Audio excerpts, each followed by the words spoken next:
You too, get over here. Me too. Yeah, okay. You get over here. So this is an exciting moment in the studio. I don't know if you guys saw the short that we did, but we picked up the new Model 3 recently, and it's in this vibrant red color. At first glance, you're kind of like, oh, yeah, it's a Model 3. What's the difference? But there's actually quite a few differences. And so in this video, myself and the Tesla Model 3 expert, who's put, what, 25,000 kilometers? Yeah, over For just a year. So he's really been driving the previous generation Model 3.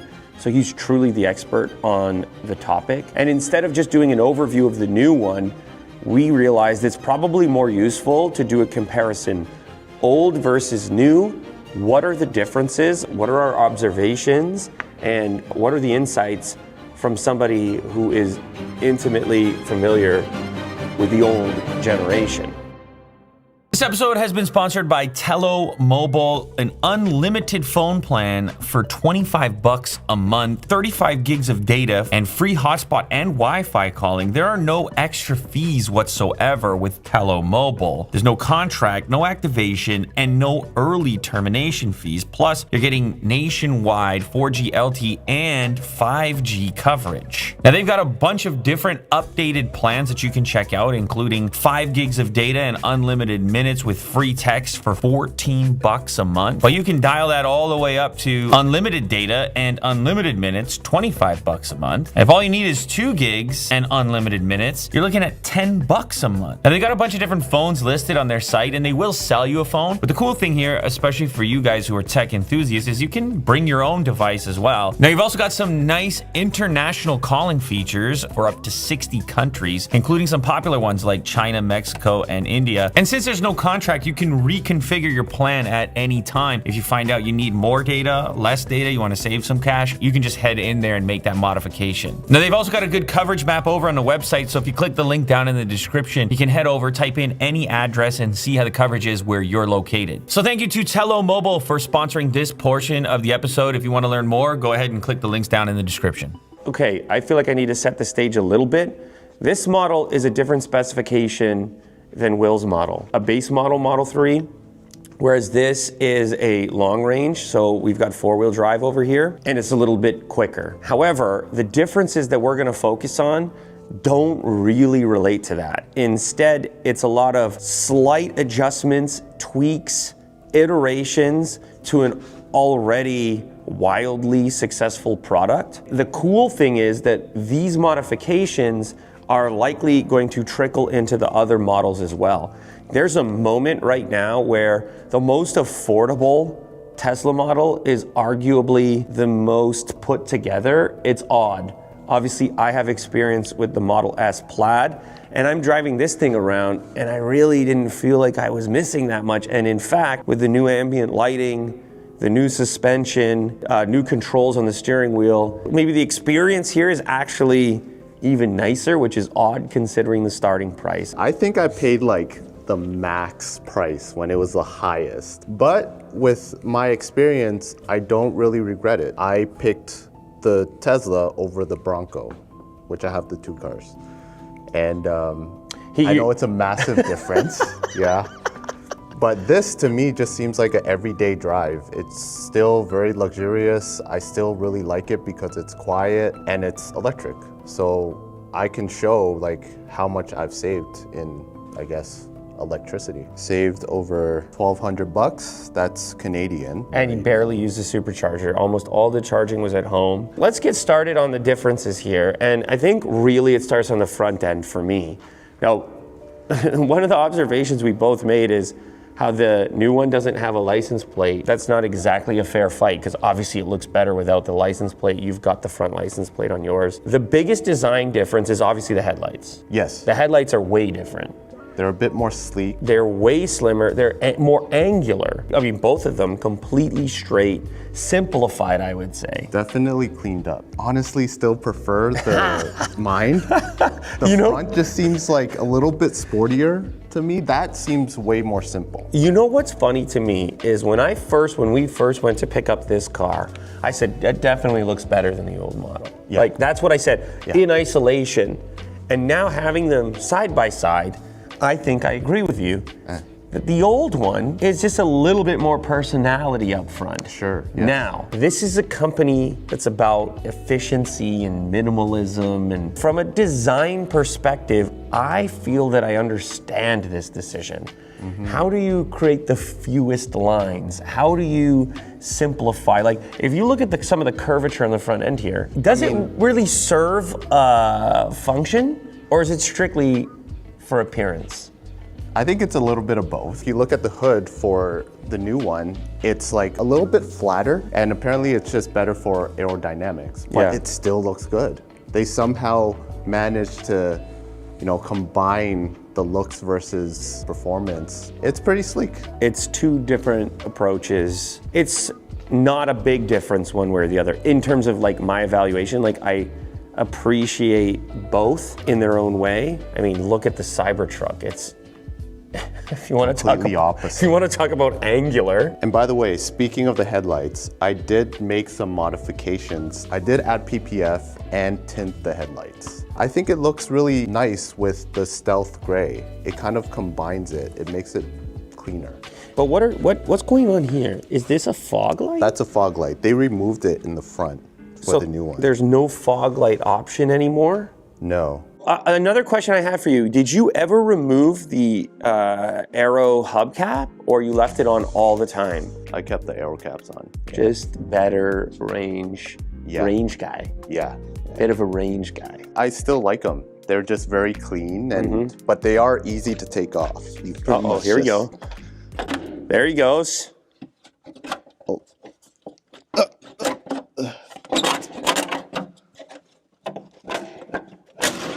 That's some crazy noise it makes coming off. You get a little scared that you're gonna... A little bit.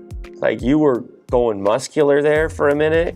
But I guess with these clips, they're pretty robust. Does the wheel stay like that, or what happens to the...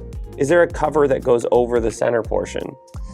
Yeah, you can get lug nut covers and the center. Yeah, okay. He was like, look, I'm not gonna do it. The Javier at Tesla was like, I'm not gonna do it, but you can do whatever you want. We're like, all right.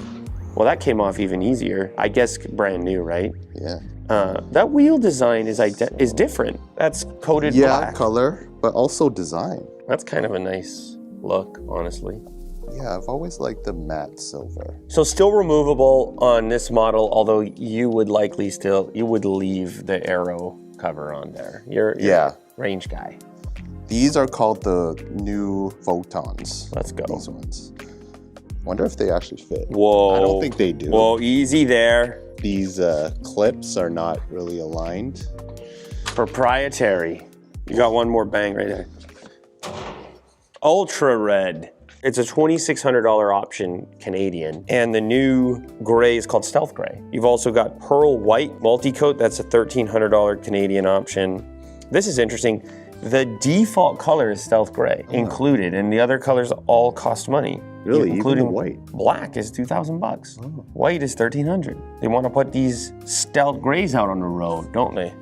Now up front, the Tesla emblem remains the same. However, on the back, they changed it. And this is another one I'm kind of mixed on my feeling about it. I think overall, the actual look of it just seems a bit tighter, and it looks better, in my opinion. I can agree that the rear end looks better, but I think it mostly has to do with the taillights. When you open this up, the taillight goes with it. Sure. This piece here, and then the taillight wrapping around it. It just looks more unique, whereas this it seems like a generic It's a two-parter.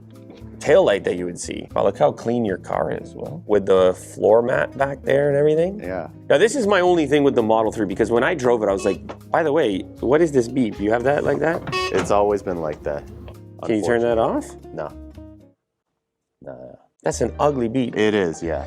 This is nimble, this is quick, extremely easy to drive in chill mode or normal or whatever you want to do. But the one thing I miss is you got the classic trunk where it basically is a hatchback. Like, I don't get it. Take out that centerpiece, have that baby lift somewhere here, put a piece of glass, well, you got a hatchback. And I don't know if that's a thing about cannibalizing the sales of the Y.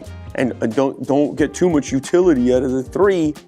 It's not horrible. Like, you still get a big opening. You can put most things in there. The seats still fold down. You can live with it. But if you imagine this car as a hatchback, it's just a beauty. I don't know. I feel like you could keep almost an identical design. And I agree with you. Like, in my experience, when I have to lug like a big cooler or like a grocery basket, it's way better to actually prop it up if you have the space. The storage and everything back here is extremely similar, if not identical. Yeah, I think it's pretty much the same. You got the 2 little compartments here for other things, and then you have like the main space as well as extended storage here, which I feel like it might be a little bit bigger. It's the same. It's the same. It's the same. Yeah, it really seems the same. Oh yes, one compartment is missing in mine. Like, there's an extra compartment On the right-hand side. Yeah. You don't have that. No, I wonder why here. Because you have the charging port on the left side. The charging port has also changed, has it not? It's the same. Identical? Yeah, pretty much. I just remember when it changed on the Model S from this sort of side opening thing to the, hey man, that was rude. From the side opening to the top opening like that. But I do like the idea of like this kind of hinge because it blocks the rain and blocks the snow. That's pretty much how it goes. That's true. So it's nice. It acts like a little roof. Talk about a little awning. Yeah. It's a little charge awning. How about the camera systems out the back? Do you find them to be comparable? All the cameras are upgraded. The quality is Much better, right? much better. Okay, so Tesla emblem here, Tesla spelled out here, like an ode to the Roadster. And you feel that it fits into the back end better than the emblem? I think it's because of the design of the headlights. It's somehow it just complements each other. You know what else happened back here is this little two-tone piece at the bottom. That's what happened here. It shrunk, it slimmed down the rear end here. People say that it looks more sporty. It looks like I can agree with that. it's a little bit more like my Taycan has a lot of pieces like that. Through using darker two-tone pieces, you can sort of slim aspects of the car, make it sportier. Sure. That immediately makes that sportier than that rear end over there. Yeah, it kind of flipped in terms of design. That one looks cleaner, but this one is looks busier. more performance. They traded complicated front end for complicated rear end. It's an interesting choice. There is one note that I want to go back to. Let's go back. Listen, this is comprehensive, guys. Whether you're in the market for the old Model 3, new Model 3, like you can probably get a deal on this one, and Will loves it. We have the foremost expert on all things Model 3, so we're gonna cover it all here. Go ahead, Will. All right, just one little thing. I've always had a gripe where the washer fluid actually is, and it's here. A minor thing, but you really have to like reach over. Put like a funnel in and then gets all over the place. In the new one, it's right here. Whoa. That's it. It's just simple. You Huge have like the improvement. space to do it. Obviously, changing washer fluid, not that common, but it's like these little design choices, I commend them for. That right there is enough for me to go to the new model, right there. Yeah. I'm like front end, rear end, whatever. Washer fluid right at the front. Look That's at this. it, man. Look at me filling up here. Yeah, again, it's not motorized. You still kind of have to, two hands. That always down. freaks me out, the last push there. But how often do you use your frunk? Never. Because it's not motorized up and down. On the Hummer EV, all the time. But I don't shy away from using it. It has a bed, a pickup bed, so that fits a lot of stuff. So you don't really need to reach for it as much, but road trip, whatever, just on your key fob, up, down. Like this. Oh, there's a leaf there. That's not satisfying. I agree. Let's go ahead and open the door and talk about some big things that happened here. The glass, the dual pane. You go ahead, like this guy's fired up, go ahead. So there is dual pane for mine, but only at the front. Okay. So if you look at the back here, it's not. It's just one. But for the new one, it's dual pane for all sides. Why would they not? If they gave it to you on the front, why don't they give it to you on the back over there? Interesting. It's cost savings, I guess. So, dual pane, what does that mean? Wait a second. Wait a second, let me do that again.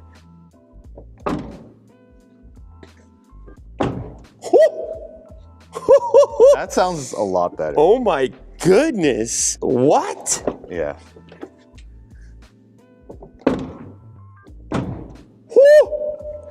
There's a noticeable thump to it immediately. When I closed the door, it was just very satisfying. That is so weird. This is the benefit of having these cars side by side. Yeah, it's the little things. Is that like significant closure? This is a more luxurious car, whatever. Like, I may have noticed that, but I wouldn't have known the exact amount of difference unless I had them right beside each other. Right. And then I say, wow, this feels like a cheaper car. Now, it is weird how our minds like draw that distinction. How a door closes? And they didn't have to do it, but they did it, I think mainly because they re-engineered the door to be more quiet, like the ambient. I think they did have to do it. And Really? well, the reason being is because there's so much more competition now, right? You've got all the big players, all the luxury brands are making electric cars.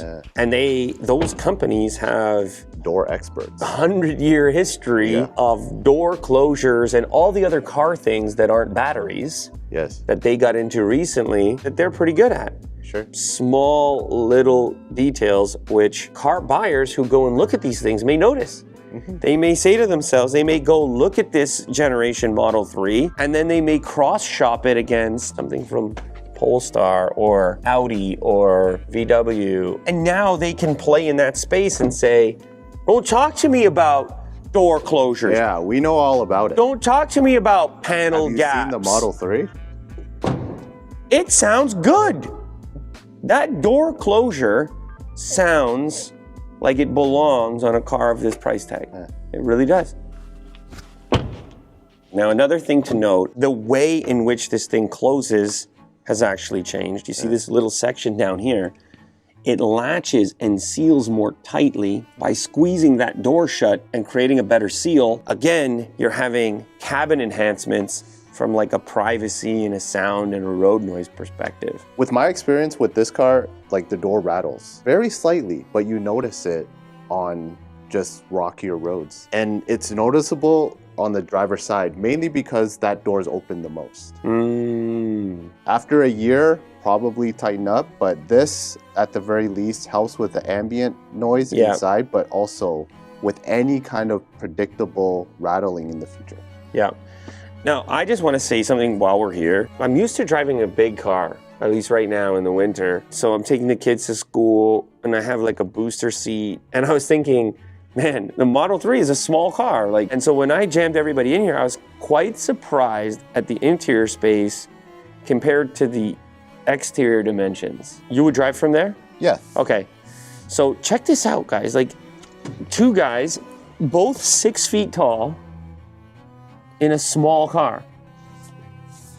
You got room back there? Tons, man. Okay, good. Now, this is not like a new thing. I guess the old Model 3, like headroom, legroom, and obviously no hump. It's a weird amount of space to have within these dimensions. Now, there's also changes on the inside, and maybe the change on the inside are actually more significant than those on the outside.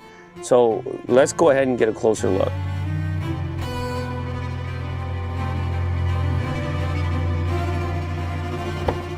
Okay, so the thing that strikes me right away when I come into this cabin is this like open pore wood. Yeah. I don't know how to describe it, but like it gives it some personality. It's slightly less generic and it just makes me think of like a skateboard or something. The other thing I'm noticing now is the camera quality. And obviously this is a lot fuzzier than on the new model. Sure. And also the display itself, the size of the bezels. Now, you've put some accessories into this car. In fact, we're using one of them right now to power the camera that we're looking at here. So this is kind of like a little USB charging station. If I want to just like quickly charge with a cable fast, I can actually do that. I could just pull it out and then charge it. This is not official either. Exactly, yeah. Wow, you're crazy with the accessories over here. So yeah, I figured like there's got to be a better way than just like a gaping hole. Easy, oh my God.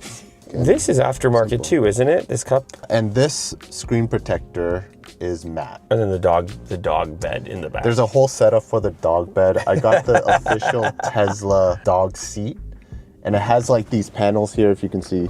Protects everything. It's pretty much like a wall, and it kind of just simply clips onto the windows here.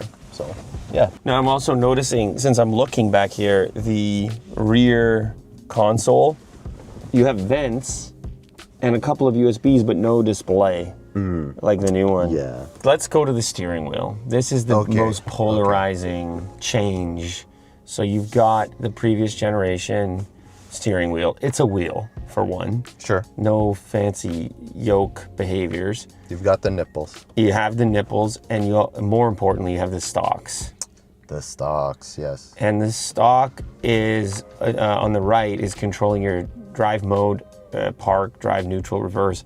And on the left is controlling your windshield wiper and indicators. Indicators. The signals. Myself, coming from the Model S, recent generation, with the yoke and the buttons for indicators and buttons for horn. No horn in the center. Like, I had the most advanced version. They were tied to like here. So irritating. Did you ever get used to it? No. Okay, the horn is crazy. Having the horn be a button, it's crazy. And you don't think about it when you first get it, because obviously you don't use the horn very often. But in that moment where you might need it, where somebody doesn't notice something, or you're trying to like, it's extremely urgent, and it just needs to be a huge button. Even on the new model, it is a huge button. It's the center, it's where it should be. So they went backwards on the horn, but they did not go backwards on signal indicator. And we both, I assume we both feel the same way, that it's inferior. Yeah, so much so where I feel like that's a deal breaker for me. Mainly because I've driven the new one for about a week, still not used to it. I still don't get it. Okay, the buttons on the new one are a bit better. They have tactile feedback. They're more satisfying, maybe with a little bit of texture improvement to individual textures. By that I mean like some sort of shape or indentation. And maybe a lot of this as well is just habit, and the fact that the stock is so tried and true. It's so obvious and mechanically satisfying. Boom, it's on, it's off. It's a physical switch, on and off. You're yelling right now. Eventually, it'll become self-driving. You wouldn't even need a wheel. Times when I'm just doing a roundabout and I'm just like, where's my button? You love like it. What? You're a stock guy. Yeah. You're a range guy and you're a stock guy. And Otis is very confused as to why all of us are sitting in this car inside the studio. He's like, that's my car, by the way. He's like, my dog bed is back there. So Mo, you have no business. Yeah.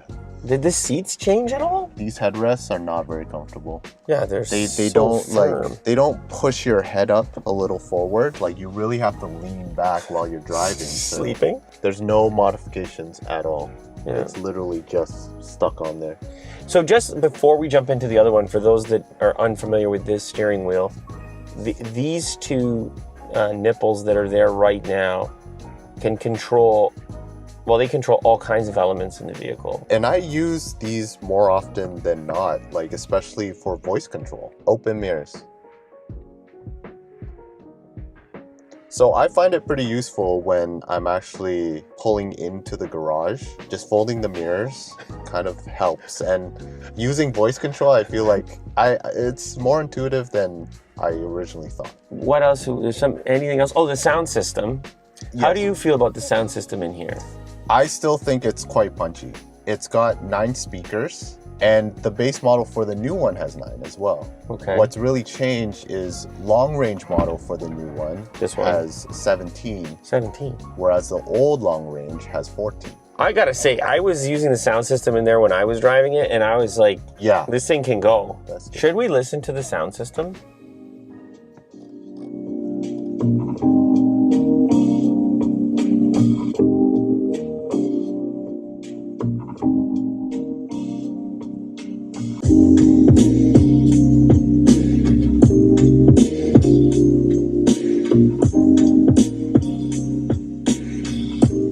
I mean, it physically vibrates you. The sub There's is, way more low end, your seat is vibrating. and it seems clearer too.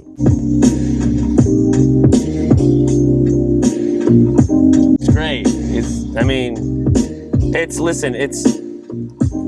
might not be like extremely refined, but the punch is significant. This is And good. as you can see, Mo, the Whoops. seats are perforated. Yeah, now I'm getting cold air. Yeah, it kind of works, eh? It It's works. like a nice subtle. Yeah, it works. Damn right it works. All right. Okay, so the ambient lighting, obvious. When you're driving at night, the ambient does get lower in brightness, mainly because of a lot of people's complaints of it being so reflective on the windshield. During the daytime, I didn't really notice. I noticed it get dimmer at nighttime. Was it distracting? Definitely not during the daytime. My daughter loved it. She was like, Dad, there's a pink light right here. Because she's sitting back there. And I'm like, listen, I know. And I said, it can be any color. It's the only Tesla that has it. Now, obviously, this dash has changed. We have this sort of fabric. The wood is completely gone. Yes. And there's more of this suede-like, Alcantara-like material. And then this light beam travels all the way into the rear seats. Stalks are gone. That's the biggest change in here. And they are now on steering wheel, which I don't know also if the shape changed.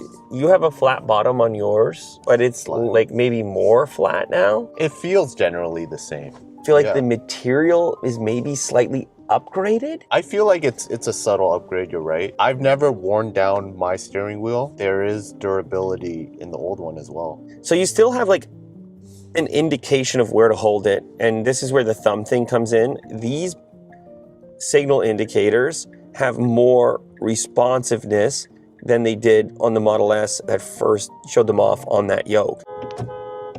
Like, this is so much more functional. And this is the type of thing which I think you could probably make a safety argument for both the stock and the horn, but the horn is like a must. You could save somebody's life with a well-timed horn. Yeah. Camera button I love. That's a new addition. You like that one? That button was not on my Model S. The same wonderful feedback and just a commonly used thing that I don't want to reach for the display. The display and the cameras, the improvement is evident to us. I don't know how much it comes through on camera. When Otis pops his head in, it's obvious we're dealing with a superior image. And since we don't have either stock, we have this change for drive mode, for selecting drive mode. This is the same thing I had in my Model S. No stock here, so you're swiping up or down. And then sometimes it's trying to remember your location and the obstacles and the way you entered a parking spot. And it's trying to do it automatically at times. I don't know how much confidence you have in that, but we now have this overhead view, which is so much better. Oh, Will wants to talk. Go ahead, Will. Dude, I had version 1 of this UI and everything was flat. You couldn't move anything. You couldn't like rotate the vehicle and see the things around you. It was squiggly lines and it did not help at all. And most of the time it was super slow to load. By that time, I'm already driving. Yeah. So this is actually a huge improvement where you can actually see certain structures and there's hot spots as well. But this software is running just as well in your vehicle as it is in this new one. Very smooth. I would say that even like parking, if you want to align the parking lines, they appear. Yeah, the lines are inside the graphic. Is it better than a bird's eye view? It looks cooler. The fact that you can see like all these cool 3D shapes. Now, in this vehicle, there is another way to change the drive mode, and it's actually up here. And as you can see, you can select park, reverse, neutral, drive right up top. So this area has changed not just because you can now select your drive mode up there, but also because these lights are now touch sensitive, so there's no click necessary. I don't know which one I would use. I mean, this is kind of out of the way. It is, yeah. The other big thing that is not in the old Model 3 is the wireless charging is actually upgraded. I think that's really useful. If you have like a really thick case, or like me, you have a wallet as well, it can actually just charge through it. Now this area here changed a little bit. The feeling of these doors here. Am I wrong about that? So they changed the whole layout of this. Right. They only had one compartment here that slid, and then you had the cup holders which were just out in the open. Inside of here, you've got a 12 volt at the bottom. And then you've also got a type C in here. And it's 67 watts, right? So Yeah. you can charge Fast. a laptop. This open and close is much more elegant. Yes. Yep. Mm-hmm. Yes. Yes. The way it should be. So this is what's missing in my Model 3 for kids, for people that's sitting in the back. And it's a nice display. It's quite vibrant. You can control the climate here as well as playing some YouTube videos. You can control music. Here are all the streaming platforms here. Oh, it's Twitch. That's really strange, eh? Here's the heating compartments here. You can control the waves independently. And yeah, I mean like, oh, jeez. Oh, for this one, this is actually kind of cool. So if you're sitting on this side and you want to have more leg room, you can actually control the passenger seat at the front. So you can stretch out. What? You There can is somebody there.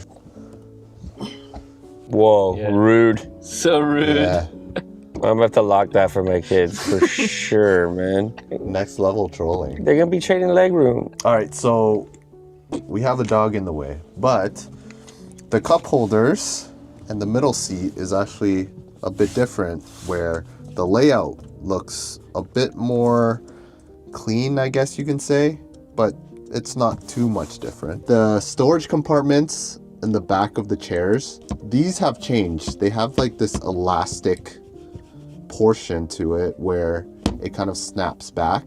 The older Model 3 just has like a little pouch. This one is actually just like a harder shell, whereas the old one is soft.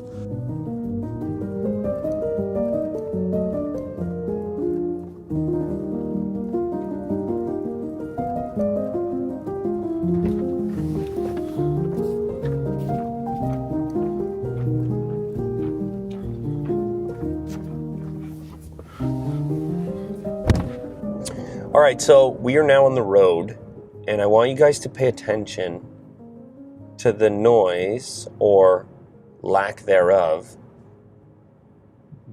Barely hear this car to my right.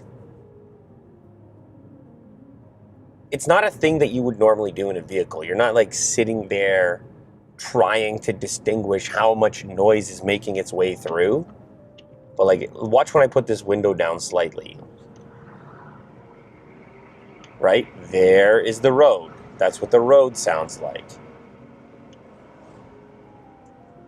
And the road goes away.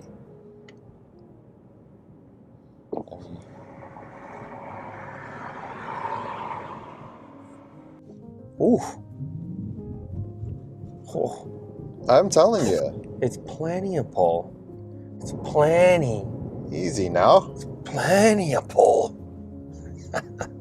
I put the sport steering on. Whoo, whoo. Yeah. There you We'll go. take it. The suspension is another thing. It's tougher for me to analyze since I didn't spend a lot of time with the previous generation Model 3. I think the best way to describe it is the old one, you feel every bump, where the new one, every bump is kind of just like smoothed out just a little bit. I think they did a really good job with suspension, like in general. I sort of feel like the two things are somewhat connected. The idea of like road noise, isolation, and suspension. Mm-hmm. Because those are the components that are contributing to overall comfort. And they're subtle, but collectively, they enhance your experience. And sometimes it's completely subconscious, like whether you are looking for it or not. And it's kind of in the same realm as this sort of general quality analysis, where Tesla has improved in this vehicle. They've improved in my quality analysis. Those little detail type things, the doors, the way they close, the thump they make, the haptics, the feeling of the closing of the glove box. Oh, yeah, here it is. That's a nice, subtle warning that a car may be in your blind spot. But there is still the fact that when you hit the stock is mechanically engaged, and then when you complete the turn, it's mechanically disengaged. Like that click is information that you use as a driver. The same thing happens here, but it's more subtle. Okay, so that was a seamless, smooth trip for lunch. I mean, I can't really think of any way in which you might improve that. I mean, I guess you don't have to get this long range model. And the range difference, like this thing is like 550 kilometers, right around there, which is also plenty of range. I mean, you didn't even feel the need to get the long range model, and then you went and put 25K on it in a year. As long as you have a good charging setup at home, this is such an efficient model in the sense that every charge minute, charge hour translates into so many kilometers traveled. And city driving, I think, is perfect. This is going to just be an ideal method of transport for a tremendous number of people, whether we're talking the previous Model 3 or this Model 3, and this just refines it. 100% Colombian. Apparently they have good coffee here as well. It's the food of Colombia and Venezuela.